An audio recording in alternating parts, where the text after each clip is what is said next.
Agora vamos falar do caso da Nicole.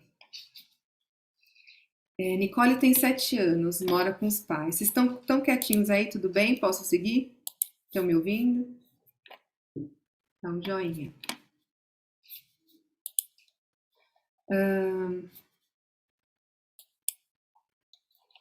Nicole tem 7 anos, mora com os pais, procurou atendimento por conta de crises de ansiedade após cirurgia de apêndice. Mãe relata que tinha pensado em procurar psicoterapia por Nicole ser muito apegada e dependente. Gostaria que ela fosse um pouco mais livre.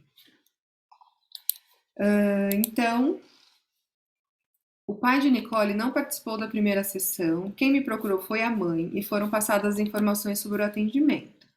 No dia seguinte, a mãe me escreve perguntando se eu poderia ajudar durante uma crise de Nicole. O que vocês fariam, gente? Vocês conversaram com a mãe ou com os pais, enfim, com a pessoa responsável. Vamos fazer a terapia, a terapia funciona assim, tarará, marcamos a primeira sessão com os pais. Sei lá, vamos supor que marcamos para sexta-feira, conversamos na segunda. Na quarta-feira, a mãe manda uma mensagem: você pode me ajudar que minha filha está tendo uma crise? O que vocês fazem? No momento de pandemia, né? O que vocês fariam?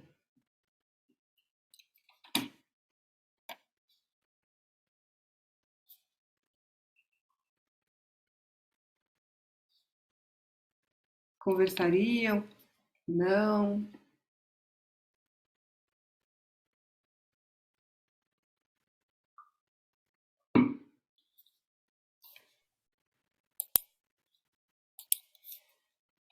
Bom, não tá falando. Tá sem som.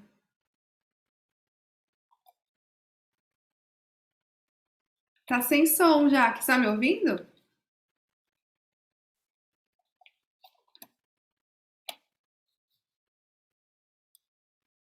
Não tá. Engraçado, você estava falando agora há pouco, né? Ficou agora sem som. Deixa eu ver. Eu não. Não, pra mim não dá.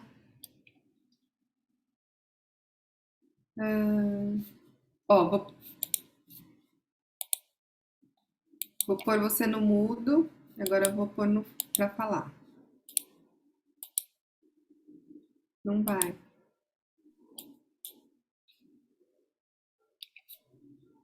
Aí. Agora dá?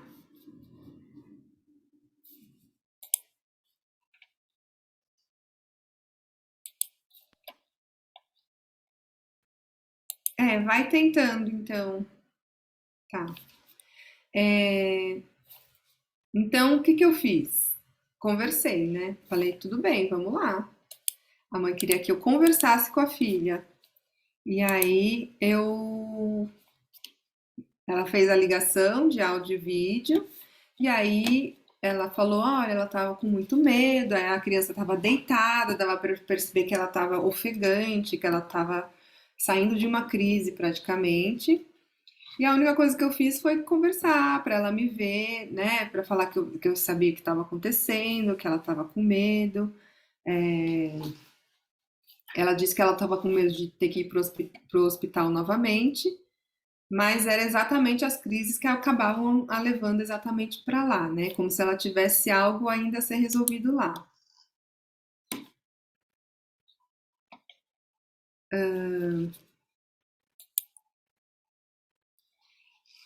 Então, nesse momento, eu conversei com a criança, foi muito boa, assim, ela deu para perceber que ela se acalmou e, enfim, e eu achei uma situação diferente, né? Achei muito a cara da pandemia. O psicólogo tá fazendo atendimento de emergência, né? De repente a criança tá em crise e você tem que conversar. Bom, isso acontece ainda, mas é mais difícil que aconteça. E o que eu fiz foi acolher, dizer que eu sabia o que estava acontecendo e que eu ia estar junto com ela, né? Para tentar entender melhor o que estava acontecendo e isso diminuir. A mãe relata que por 2 vezes acreditou que a filha estivesse realmente passando mal e a levou ao hospital. Chegando lá, todos os exames foram feitos sem nenhuma conclusão diagnóstica, a não ser síndrome do pânico. A situação da cirurgia de apêndice aconteceu no momento em que Nicole iria para a casa da avó paterna e desde então a criança não quer mais ir para a casa da avó. Então, ela teve uma situação que a cirurgia de apêndice, vocês sabem, né? Às vezes dá uma dor terrível, dá uma dor na criança, leva para o hospital, vê que é apêndice e a cirurgia é feita ali imediatamente. Apesar de ser uma cirurgia simples, pode ser traumático para uma criança. E no caso da Nicole foi. O pai da Nicole é coreano e a mãe brasileira. A mãe fala: eu sou muito brava, tenho um relacionamento amoroso, falo que amo, beijo e abraço. Sou sua mãe, mas quero ser sua amiga. Confia em mim e fale o que você sente, ela diz para a Nicole, né? Foi uma relação que minha mãe construiu comigo. Então ela começa dizendo que ela é muito brava, mas não fala mais sobre esse ser brava, não entra nesse tema do ser muito brava, mas fala que tem um relacionamento amoroso, e acredito que sim tenha, mas tem isso daqui, ó, ela é muito brava. E a gente vai ver por que isso é importante ser considerado nesse caso, né? Aí a mãe falando sobre a Nicole, né? A Nicole com o pai ele faz tudo com ela. Ele é um pai que vira criança com ela, quer curtir, se propõe a fazer as coisas. Achei o pai perfeito. Ele é bravo também, mas é muito mais aberto a fazer coisas com ela. Relação muito de amor, tem orgulho, quer que leve na escola, relação muito boa.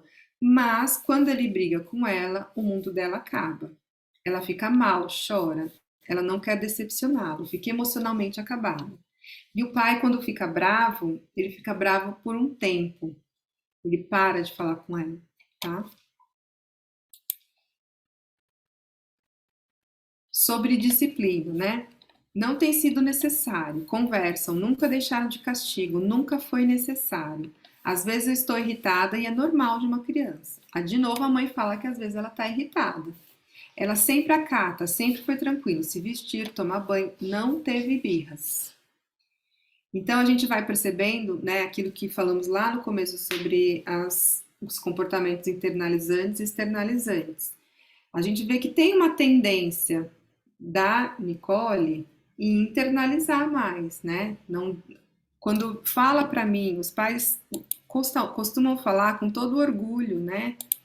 Que não teve birras. E eu vejo de um outro jeito. E normalmente quando fala que não teve birras, são casos de crianças mais perfeccionistas, de crianças mais, né, com essa tendência à internalização, à depressão, à ansiedade, e, e que vão fazendo o que acham que tem que fazer para cumprir a expectativa do adulto, né, dos pais ou na escola, e aí acaba acontecendo isso. Ela pensa muito no outro. E aí a mãe se emociona. Não gosto de ver a dor do outro, coisas que sabe que vai magoar, não fala. Se preocupa com as pessoas que estão doentes, se preocupa com o outro e por se preocupar muito, não faz bem para ela, porque deixa de fazer, porque está pensando no que o outro. Eu não posso falar para ela que eu estou com dor, ela fica desesperada, frágil emocionalmente, se abala facilmente. Eu não, é, E o que mais me chamou a atenção nesse caso foi que Nicole passou por uma cirurgia de emergência sem derramar uma lágrima. Todos no hospital a elogiaram, inclusive os pais, principalmente o pai. Então, a gente vê que eu vou falar das brincadeiras, de como ela brincou, né? Mas a gente vê que tem uma questão aqui cultural, tem uma questão, lógico, da relação entre dos pais, né, que um pouco de orientação, né, sobre quando a gente está nervosa, nós mães ou os adultos em geral, quando estão nervosos, como fazer para ter o autocontrole da raiva, para não despejar sobre a criança, porque isso vai acontecer, é muito pesado também às vezes tudo isso que os pais ouvem, né? Eu vejo muito isso. Às vezes eu recebo pais que sabem tudo de disciplina positiva, estudaram, mas não conseguem cumprir, porque não conseguem trabalhar a própria raiva. E porque não só não conseguem trabalhar a própria raiva, porque receberam essa educação da raiva. E aí, na hora, reproduzem. Então, precisam de um auxílio maior para conseguir quebrar o ciclo, né? Dessa raiva com as crianças, da irritação, do ser brava. Então, tem essa questão da relação com os pais, tem a questão da cultura, coreana, oriental, que é muito mais rígida, que é muito, não deixa transparecer muito pouco emoções, tá? A gente não pode deixar de considerar isso. E vocês acreditam, gente, que vocês já tiveram em hospital com criança? Eu tive em hospital com meu filho quando tinha 1 ano e meio. E, gente, a criança chora. E essa criança. E depois também, né, para tirar sangue ou para fazer qualquer coisa, a criança chora. E ela estava com dor e ela não chorou. E as enfermeiras todas elogiando, porque ela não chorou nada. E aí, o que que veio depois, né? O estresse pós-traumático, a ansiedade. Agora vamos ver como essa criança brinca.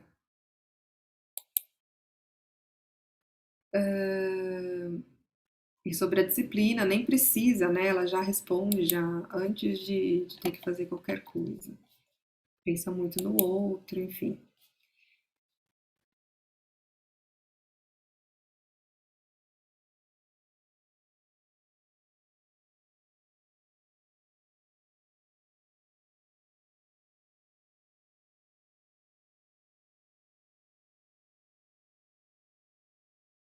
Agora, a Nicole. Ih, gente, ficou o nome dela aqui, caramba. Nicole chega na sala e escolhe desenhar. Conta que foi. Eita, voltei. Conta que sua professora também é psicóloga. Ela conta também que estuda tem uma princesa brincando na frente de um castelo. Em seguida, fica curiosa com a casinha amarela, pega também a família. A família executa as atividades diárias de forma mecânica, não há enredo na brincadeira ou emoções, conversas, negociações, etc. Por fim, pega duas bonecas para dar comida. Elas são irmãs. Elas recebem as mesmas comidas igualzinho. Depois eu vou tirar essa para vocês. Ela começa a brincar com a casinha, coloca crianças numa cama, pai e mãe em outra, a avó na cozinha.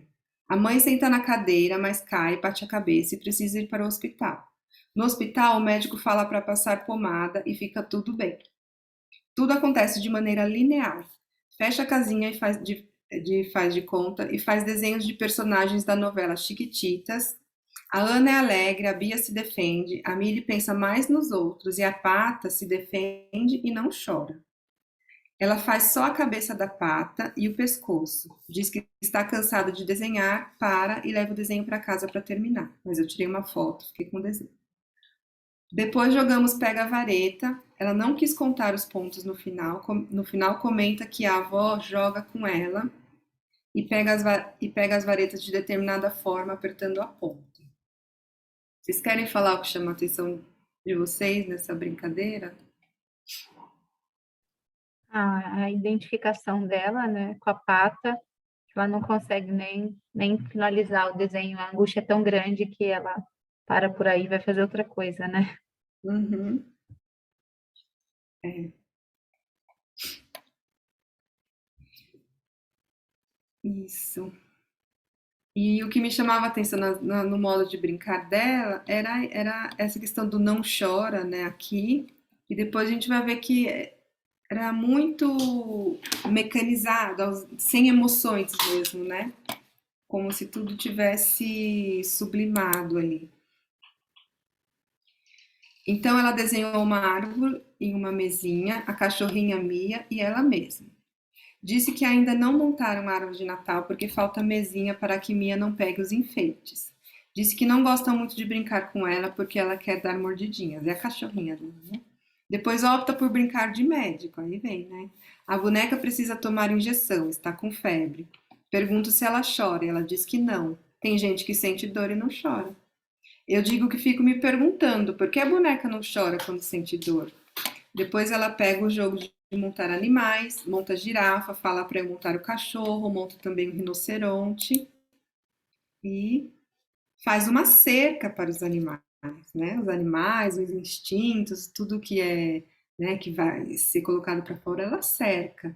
Na hora de montar o cavalo, estranhamente ela não consegue. Eu digo que o cavalo é mais livre, corre, pularia a cerca. Ela diz: desmonta tudo e remonta os animais, com uma cerca maior e consegue fazer o cavalo. Ela faz o cavalo quando a cerca é maior, né? O cavalo que é livre, tá? Não, esse cavalo tem que ficar preso. Coloca todos dentro e começa a desmontar de novo. Eu faço o cavalo que se rebela, pula a cerca e corre livremente chamando os outros animais para vir. Ela fala: o cavalo pulou a cerca mecanicamente e continua desmontando os animais. Silencio. Jogamos pega a vareta, às vezes ela mexe uma vareta e pega o palito mesmo assim. Eu deixo. Então, fiz a louca lá do cavalo, liberando o cavalo, né? Libera esse cavalo, deixa o cavalo fazer, ir para onde ele tem que ir. E ela viu que fica assim, né? E essa é a intervenção.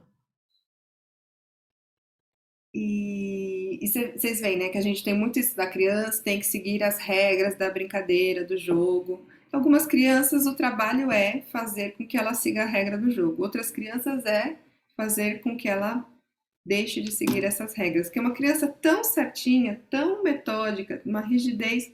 Se ela mexeu o palito do pega-vareta e pegou, eu não vou falar, se mexeu, eu deixo. Ela quis, né, transgredir ali uma regra comigo, então eu não, nesse caso eu não chamo atenção quando são casos assim. Como em todas as sessões, começa desenhando. Desenha o coração perfeito que viu no TikTok, desenha o pirulito com duas letras D, que também viu no TikTok, depois escreve o nome dos avós e desenha a si mesma. Em seguida, escolhe o jogo do pega-varetas gigante. Enquanto joga, conta que o pai estala os dedos enquanto dorme, que ela brinca de se esconder dele, que ele faz de conta que dorme para não levá-la para escovar os dentes. Então, ela conta situações leves, né? Situações de leveza com o pai, mas ela traz a coisa do perfeito, né? Então ela vai fazer o coração perfeito, né? O jeito que tem que ser, uma emoção também controlada ali, colocada. Mas ao mesmo tempo tem essa questão de quando tá tudo bem, tem essa leveza com o pai, né? Traz um pouco da potência do que também está presente nessa relação. Em seguida escolhe. Opa, acabou, gente. Não. Em seguida, escolhe a família em bonecos, separa os homens das mulheres em fileira e separa também bebês e cachorros. Depois, guarda separados primeiro homens e meninos, mulheres, bebês e cachorros. Contou também que Mia comeu um chinelo seu. A mãe tem uma irmã e o pai um irmão e uma irmã. Ela vai contando da família dela e tal. Os pais interromperam alegando questões financeiras. Houve um contato com o pai. Então, deixa eu explicar o que aconteceu, né? O pai não tinha participado na primeira sessão e acho que não participou na anamnese, acho que ele não participou, mas no final ele tinha chegado em casa e a mãe falou: ah, você não quer conversar um pouco? Ele veio e conversou um pouco comigo. E deu para perceber naquele contato que ele talvez não gostaria de ter conversado comigo. E eu acho que eu fiz algumas perguntas sobre, né, o que tinha acontecido no hospital e sobre o fato dela não ter chorado, que ele não gostou, né, de entrar em contato com aquela reflexão sobre o fato dela não ter chorado e que isso não era totalmente positivo. E ele achou que talvez, não sei, né? Aí o que aconteceu ali, né, entre o que ele achou que traria terapia, o que mobilizou, mas algo mobilizou para que ele interrompesse. De fato, a criança, depois de todas as sessões, né, que eu acho que foram terapêuticas para ela, por tudo que ela trouxe, ela deixou de ter as crises de ansiedade, né? Então, o foco, vamos dizer que foi uma terapia breve focal e se resolveu ali a questão que foi trazida de início. Agora, toda essa questão das relações, né? Eu acho que da questão da mãe ser muito brava e de questões que eu percebi, né, e acho que vocês perceberam também, que tinham ali para ser trabalhadas, que poderiam ser melhor trabalhadas, principalmente com orientação de pais. Mas é isso. Quem estava bancando, né, quem estava à frente das decisões era o pai, e tinha outras questões também, gente, que eu não coloquei aqui, mas a família do pai não queria o casamento, não aprova o casamento, ele sendo coreano com uma brasileira. Então, era uma família de coreanos mesmo, que seguiam muito da questão cultural oriental e, enfim. Então, tinham mais ainda questões que eu acho que o pai realmente não gostaria de entrar, né? Claro que eu não entraria nessa questão toda da família cultural, mas de alguma forma sim, né? Porque se você vai ver a forma de tratar uma criança e de que tem que ser mais respeitosa, até a próxima não, porque a gente vai conversar. E de como você vai enxergar o desenvolvimento infantil, de uma relação que não vai ser mais hierárquica, mas vai ser horizontal, com autoridade, mas não vai ser tão autoritária, isso mexe, né, com questões culturais e o pai não quis mais continuar dali para frente. Embora eu acho que depois, né, de várias experiências, eu tendo a ser bem cuidadosa, porque e é difícil, porque a gente acaba entrando sem querer em algumas questões, o que faz com que os pais interrompam, né? Mas eu acho que é benéfico para a criança, em alguns casos, manter a terapia mesmo que os pais não participem. É claro que não costuma ser muito longo o processo, né? Mas pelo menos o foco, pelo menos uma terapia breve focal, dá para fazer. Tem outros casos também que eu tive que dava para perceber que na sessão de paz não tinha aquela participação, era mais ali para constar que foi realizada a sessão e depois de um tempo os pais acabam alegando algo que tem que parar a terapia. E aí a gente para, mas pelo menos assim, alguns costumam fazer com que a gente possa ir aos poucos, né? Então vamos começar a fazer quinzenal e depois para avisar a criança do processo. Outros casos não, simplesmente não vão mais e pronto. E, e é isso. O que vocês querem perguntar, comentar? Hoje a gente ficou com bastante tempo. Eu falei que tinha feito, eu fiz bastante slide, mas eu corri no começo.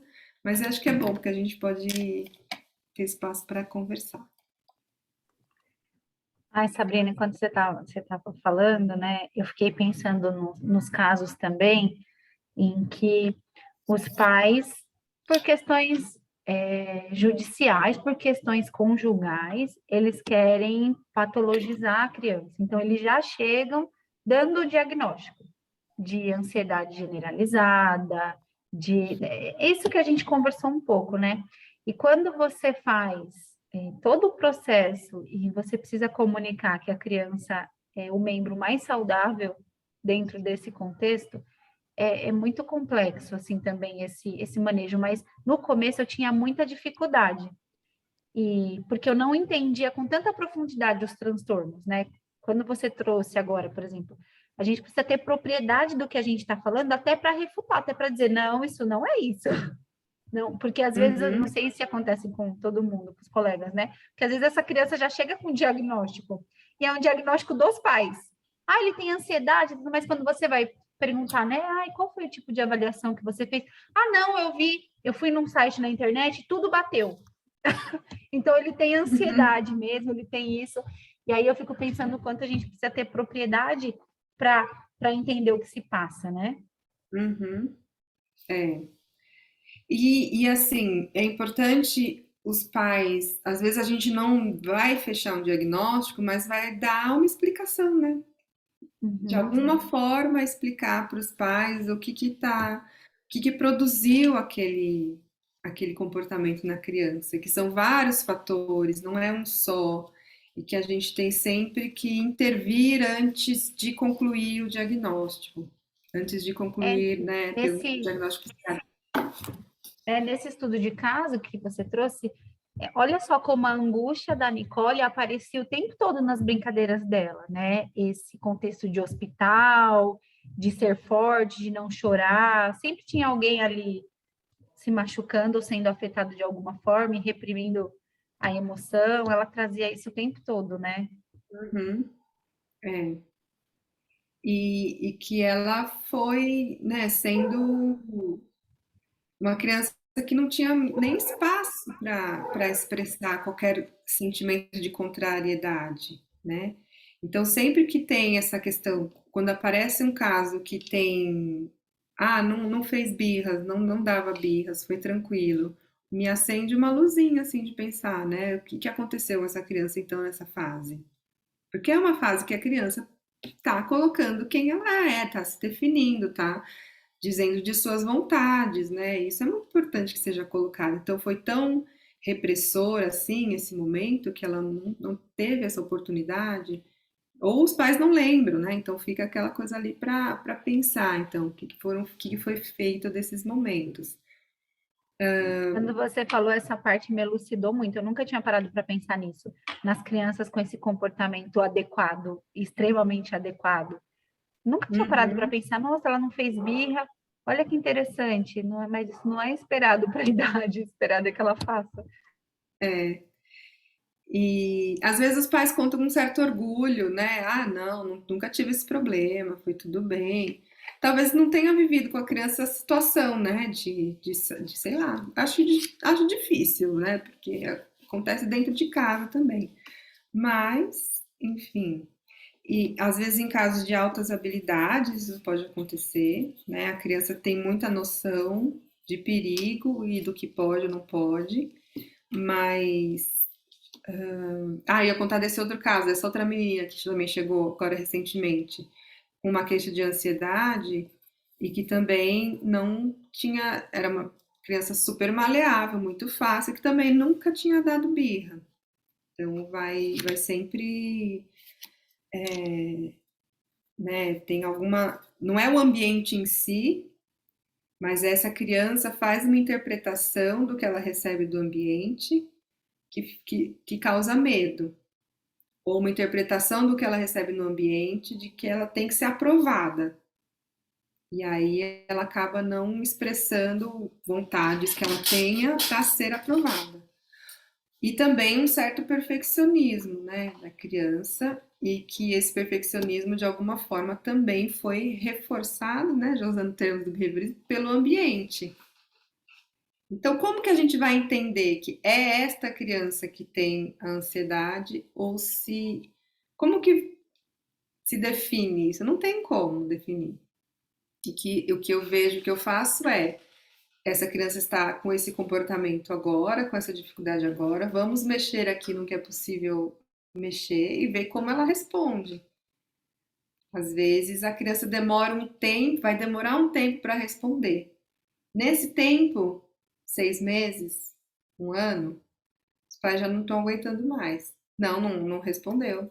Vamos fazer a avaliação neuropsicológica, vou mandar para o psiquiatra, e, e às vezes eu não dá para segurar a ansiedade dos pais, porque a sociedade está cobrando a resposta. Então vocês veem quanto são os níveis, né, do singular, do particular, que é a resposta, do universal, que é do ser humano, né? Do que é que a gente quer produzir, do que a gente vem produzindo ao longo do nosso desenvolvimento enquanto espécie, que vai sendo tendo alguma relação com a nossa sociedade, e essa sociedade tem relação com as famílias e com a criança.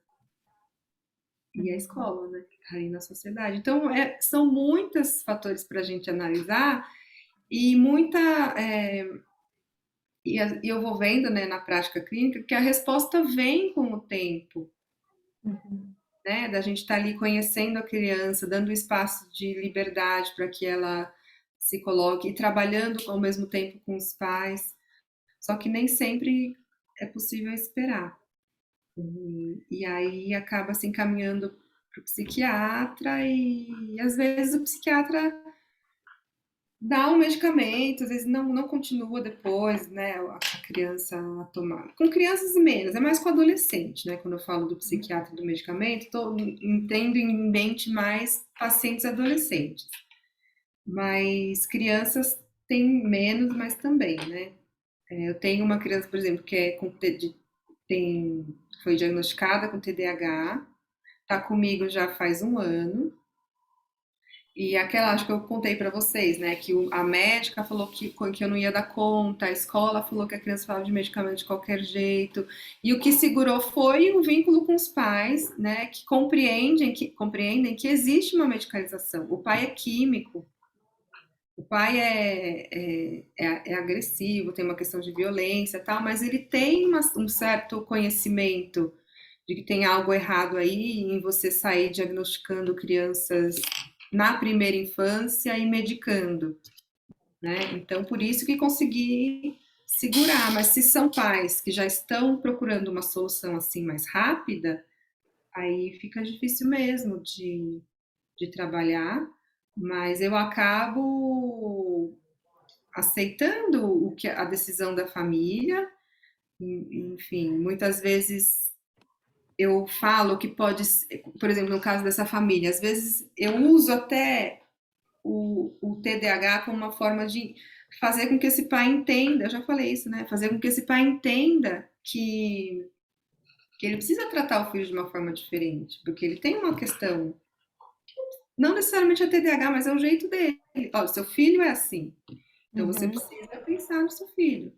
Mas às vezes uso o TDAH, usei o TDAH ainda entre aspas, porque nem estava diagnosticado, mas para ver se ele conseguia entender, né, a característica do filho.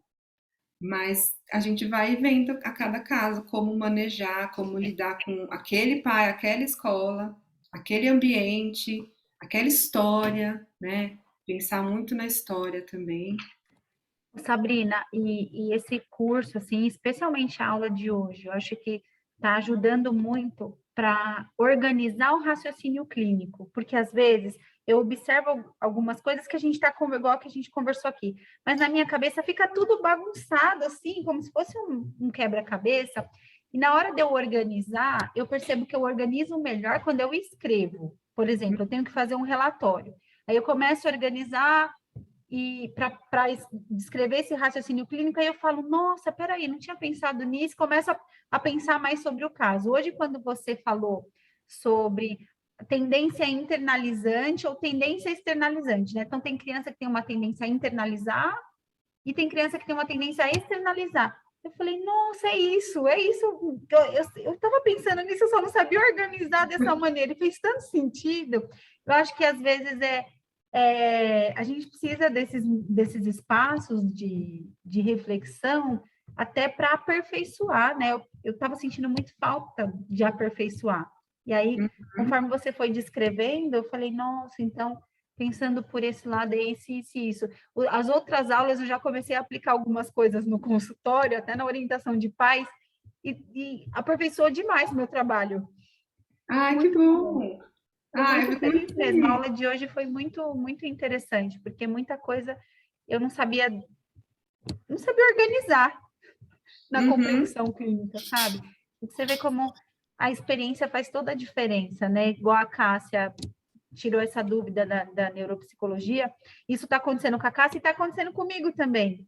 Viu, Cássia, lá no consultório? Às vezes eu pego uns casos assim, da Uhum. galera que chega e eu não sabia o que fazer. Eu falava, mas peraí, né? O que preciso fazer aqui? O que está acontecendo? Como que a gente lida com isso? Até que eu fiz uma discussão de caso com uma neuropsicóloga, de um caso que a gente atendia, e aí eu já atendia o caso há 7 meses, e aí a pediatra pediu uma avaliação neuropsicológica. E aí ela fez a avaliação concomitante com a terapia, né? Então ela fez as sessões, e depois essa neuropsicóloga pediu uma discussão de caso comigo, para me dar um feedback, me mandou um relatório. Quando a gente conversou, foi muito rico, porque cada uma com a sua abordagem, com a sua compreensão, mas a gente percebeu que a nossa avaliação casou. Então, Uhum. eu passei para ela as informações antes dela começar a falar, e aí, quando ela começou a falar, ela falou: Nossa, Jaqueline, né? Essa bateria de teste que eu fiz com ela, isso. E ela fez vários testes. Eu fiz teste projetivo, eu não fiz nenhum teste de QI, esses testes mais caros. Ela fez o BISC. E aí eu falei: Olha que interessante, mas às vezes eu fico insegura de não ter todos esses testes, sabe? E Uhum. outra coisa que você falou sobre abrir um pouco a mente e estudar para ver o que é isso. Eu ficava torcendo o nariz, mas acho que de forma defensiva também, porque eu tô com medo desse movimento que está surgindo e pensando, ai meu Deus, eu vou ficar para trás. Aí eu falei, não quer saber, não vou esse negócio de estudar isso, não, vou seguir isso, mas pensando bem, eu acho que eu vou mudar minha postura também, vou abrir minha mente, vou saber o que é isso e ver o Uhum. que eu posso pegar que vai beneficiar a minha prática e o que não fizer sentido eu descarto. É, exatamente. Sim, porque assim, senão o que acontece, né? As crianças, os adolescentes que precisam de uma atuação que tem esse olhar para o todo, para a complexidade, para as questões todas sociais, familiares, ao mesmo tempo, nem sempre vão encontrar um profissional que também faça a avaliação e tenha essa visão mais abrangente, né? Então, é você abrir sua mente, olhar e ter suas críticas a respeito daquilo que você está fazendo, né? Mas eu fico muito feliz, eu estava muito animada, estou muito animada também preparando as aulas e ensinando, e dando aula. Fazia tempo que eu não dava aula, né? Não saí da Unip, mas eu gosto de dar aula sempre que estava querendo voltar e agora deu certo. E, e eu ia falar o seguinte: é prática, experiência e também teoria, né? Muita teoria. Acho que esse aprofundamento da sócio-histórico, da histórico-cultural é o que eu mais tenho, né? E eu fico muito feliz dessa perspectiva, até eu quero falar mais sobre ela, porque eu acredito que realmente Vygotsky tenha me dado a possibilidade de aprender uma psicologia geral, né? Que a partir dela eu posso, se eu quero estudar fenomenologia, eu vou lá, estudo e falo, bom, é verdade, essa técnica é boa, porque eu tenho uma concepção de como se dá o desenvolvimento. E eu não fujo dali, eu me sinto muito assim bem consolidada nesse conhecimento e que me proporciona, por exemplo, eu quero estudar, vocês já ouviram falar da DBT? Essas coisas aí fazem a gente se sentir para trás, mas não se sintam, porque é a TCC, que é a baseada em evidências, e as outras é como se ninguém considerasse. Agora tem a DBT, que é Dialectical Behavior Therapy, que é terapia dialética comportamental, como terapia comportamental dialética.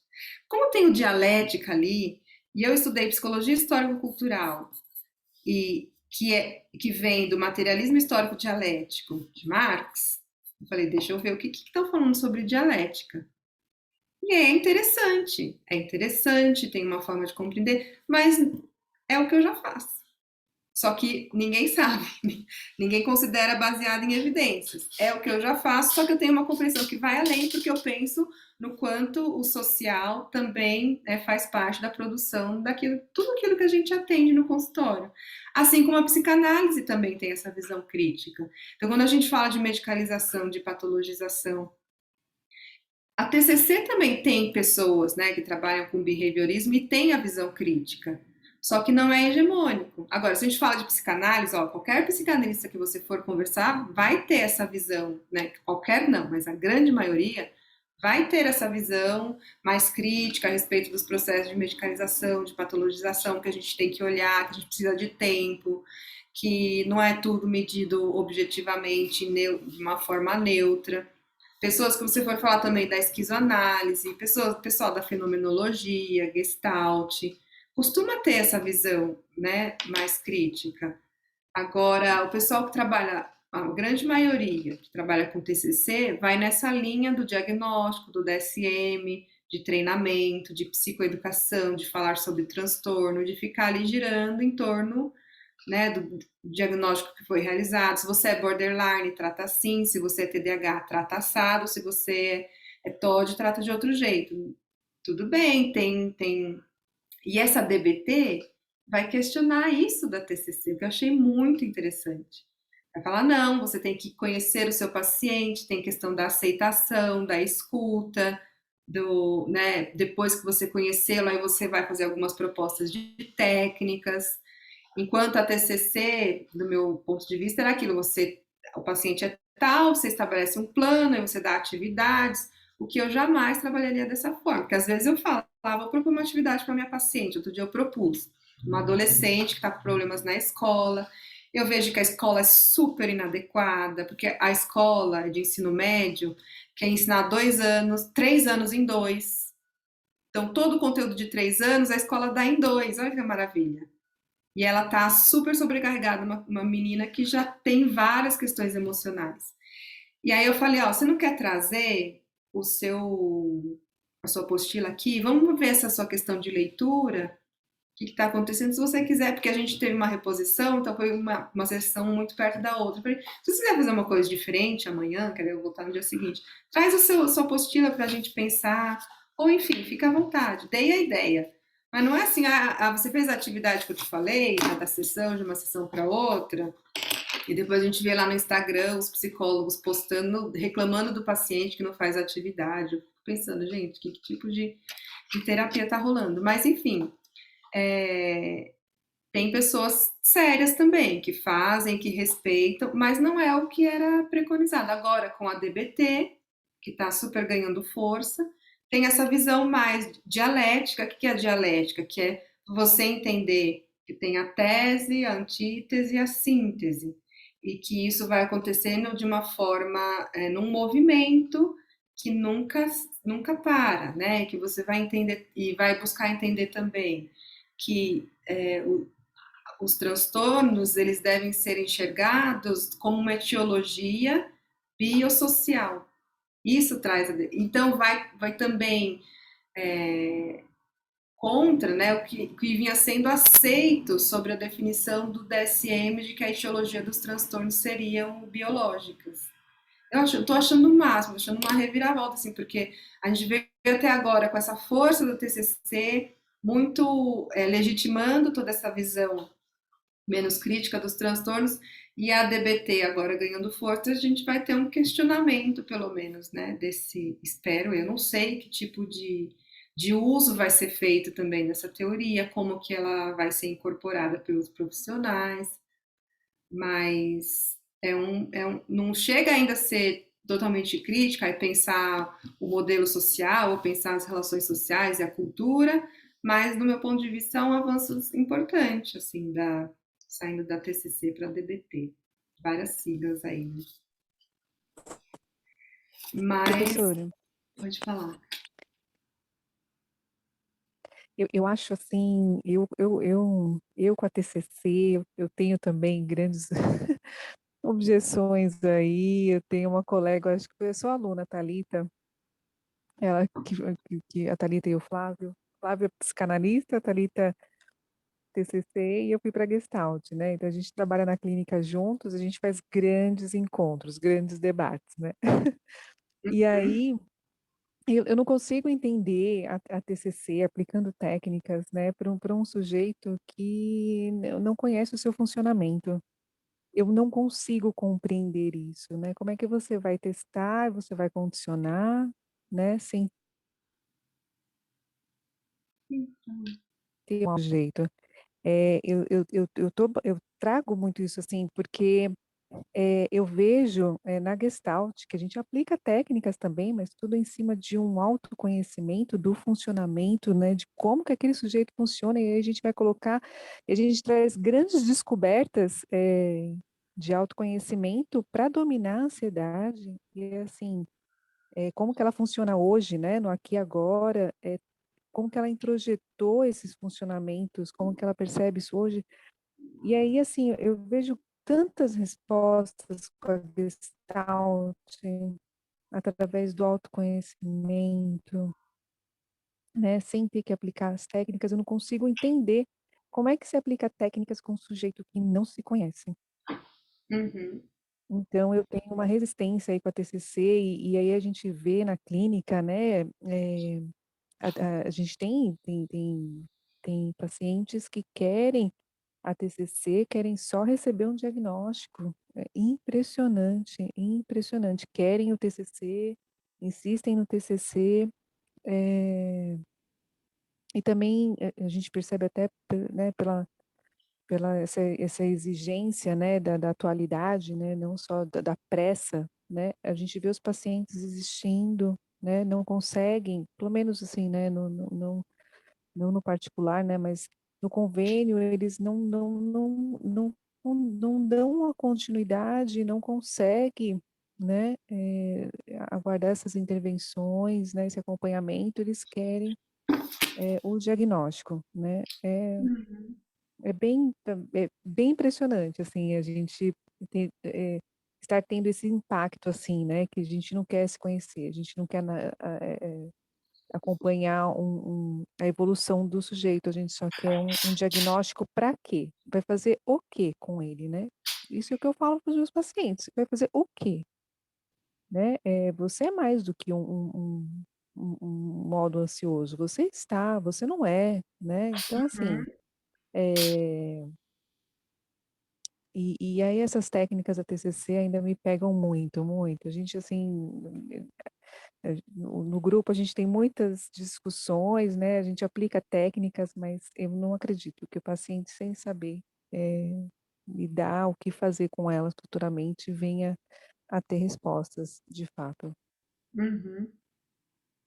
É, eu acho que segue muito essa lógica das respostas, das receitas que as pessoas querem, né? Que barulho é esse, gente? Peraí, parou? Bom, das respostas prontas, né? Das receitas.